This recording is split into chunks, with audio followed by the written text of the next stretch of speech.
Hello guys, नमस्कार। कैसे हैं आप लोग? आई होप आप सब ठीक होंगे। गाइस, मेरा नाम है कुलदीप कुमार और आप देख रहे हैं अपने यूट्यूब चैनल ट्रिपल के एजुकेशन। आज की जो वीडियो है वो काफ़ी इम्पोर्टेंट होने वाली है। तो आज हम बात करें क्या, ग्रामर। ग्रामर है क्या? ग्रामर किसे कहते हैं?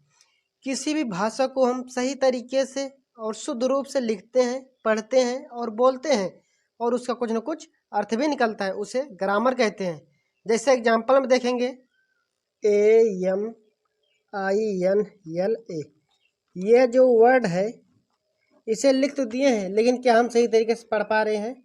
इसका कुछ अर्थ निकल रहा है? नहीं निकल रहा है ना। तो हम इसे कैसे लिखेंगे सही से? ANIMAL। ठीक। एनिमल, एनिमल मीन्स क्या होगा? जानवर। तो डिफिनेशन क्या है? किसी भी भाषा को हम सही तरीके से और शुद्ध रूप से लिखते हैं, पढ़ते हैं और बोलते हैं और उसका कुछ न कुछ अर्थ भी निकलता है, उसे ग्रामर कहते हैं। तो दूसरा उदाहरण देखेंगे, PPLEA। ठीक। तो ये जो वर्ड है इसे लिख तो दिया, लेकिन क्या हम पढ़ पा रहे हैं? नहीं पढ़ पा रहे हैं ना। तो इसे सही तरीके से कैसे लिखेंगे? APPLE, Apple. एप्पल मीन्स क्या होगा? सेब।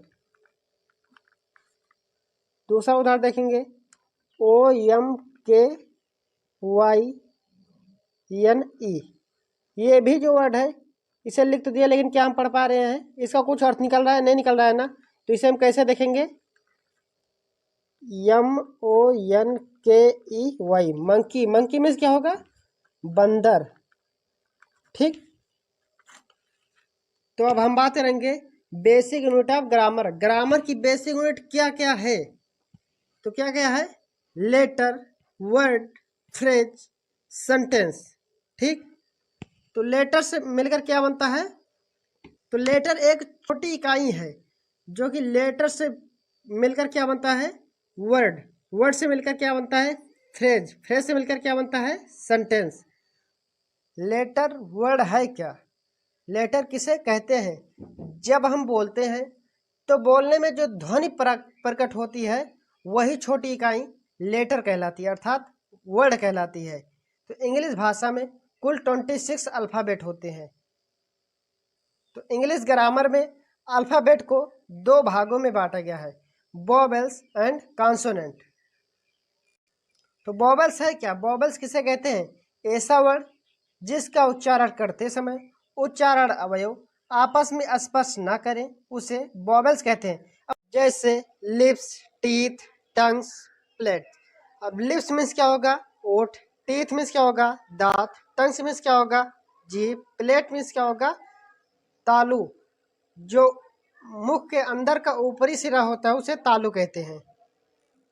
इनकी संख्या 5 होती है, AEIOU। अब हम बोल कर देखेंगे, ए में हमारा उच्चारण अवयव आपस में स्पर्श नहीं कर रहे, ना तो लिप्स, ना तो टीथ, ना तो टंग्स, ना तो प्लेट। तो डिफिनेशन क्या है? ऐसा वर्ड जिसका उच्चारण करते समय उच्चारण अवयव आपस में स्पर्श ना करे उसे वोवेल्स कहते हैं। इसी तरह देखेंगे, ई में भी नहीं स्पर्श कर रहा है। आई में भी नहीं स्पर्श कर रहा है। ओ में भी नहीं स्पर्श कर रहा है। यू में भी नहीं स्पर्श कर रहा है। तो अब हम बात करेंगे क्या? कॉन्सोनेंट। कॉन्सोनेंट है क्या? कॉन्सोनेंट किसे कहते हैं? ऐसा वर्ड जिनका उच्चारण करते समय उच्चारण अवयव आपस में स्पर्श करें उसे कॉन्सोनेंट कहते हैं।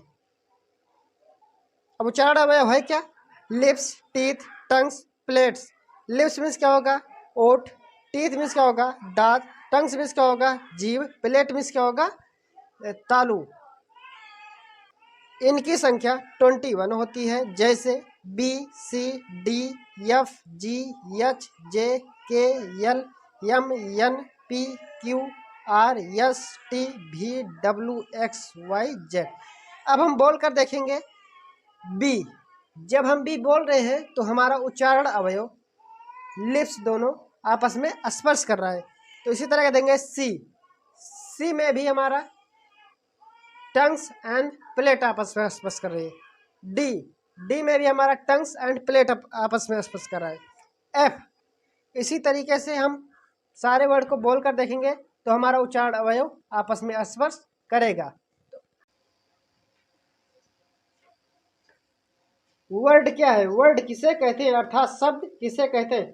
वर्डों का वह समूह जिनका कोई निश्चित अर्थ निकले उसे शब्द कहते हैं अर्थात वर्ड कहते हैं। इसी तरह के एग्जाम्पल देखेंगे जैसे सी ए टी। अब ये क्या है? अलग अलग वर्ड है, यदि हम इसे आपस में मिला देंगे सी ए टी तो ये क्या बन जाएगा? हमारा एक वर्ड बन जाएगा C A T. Cat, cat means क्या होगा? बिल्ली। तो डिफिनेशन क्या है? वर्डों का वह समूह जिनका कोई निश्चित अर्थ निकले उसे वर्ड कहते हैं। तो वर्डों का वह समूह जिनका कोई अर्थ निकले, जैसे अर्थ निकल रहा है बिल्ली, तो इसी तरीके से दूसरा उदाहरण देखेंगे जैसे बी ओ वाई। अब हम इसे आपस में मिला देंगे या समूह में कर देंगे B O Y, boy. Boy means क्या होगा? लड़का। ठीक, इसी तरीके दूसरा उदाहरण देखेंगे डी ओ जी। अब ये क्या है? ये अलग अलग वर्ड है, अब इसे आपस में मिला देंगे डी ओ जी तो ये हमारा क्या बन जाएगा? डॉग। डॉग मीन्स क्या होगा? कुत्ता। तो अब हम बात करेंगे फ्रेज, वाक्यांश। फ्रेज है क्या? फ्रेज किसे कहते हैं? वर्डों का वह समूह जो सही होते हुए भी उसका अर्थ न निकले उसे फ्रेज कहते हैं। Not, at, all. Not means नहीं, एट मीन्स पर, ऑल मीन्स सब। ये वर्ड जो सही होते हुए भी इसका अर्थ सही से नहीं निकल पा रहा है। तो डिफिनेशन क्या है? शब्दों का वह समूह जो सही होते हुए भी उसका अर्थ न निकले उसे फ्रेज कहते हैं अर्थात वाक्यांश कहते हैं। तो दूसरा उदाहरण देखेंगे a good chance. A good chance, ये भी वर्ड सही होते हुए भी इसका अर्थ सही ढंग से नहीं निकाल पा रहा। ए मीन्स एक, गुड मीन्स अच्छा, चांस मीन्स अवसर, अच्छा अवसर। तो इसका अर्थ सही से नहीं निकाल पा रहा है। ऐसे देखेंगे तो दूसरा एग्जाम्पल देखेंगे on the straight. On means पर, स्ट्रेट मीन्स सीधा, सीधा पर। तो क्या इसका अर्थ सही से निकाल पा रहा है? नहीं निकाल पा रहा है ना। तो अब देखेंगे सेंटेंस। सेंटेंस है क्या? सेंटेंस किसे कहते हैं? शब्दों का वह समूह जिसका पूरा पूरा अर्थ स्पष्ट रूप से निकले उसे सेंटेंस कहते हैं अर्थात वाक्य कहते हैं। जैसे the cat is running on the road. बिल्ली सड़क पर दौड़ रही है। तो इस वाक्य का पूरा पूरा अर्थ स्पष्ट रूप से निकल पा रहा है। तो डिफिनेशन क्या है? शब्दों का ऐसा समूह जिसका पूरा पूरा अर्थ स्पष्ट रूप से निकले उसे सेंटेंस कहते हैं। तो जैसे दूसरा उदाहरण देखेंगे it had a pen in this hand. यह जो सेंटेंस है इसका पूरा पूरा अर्थ स्पष्ट रूप से निकल पा रहा है।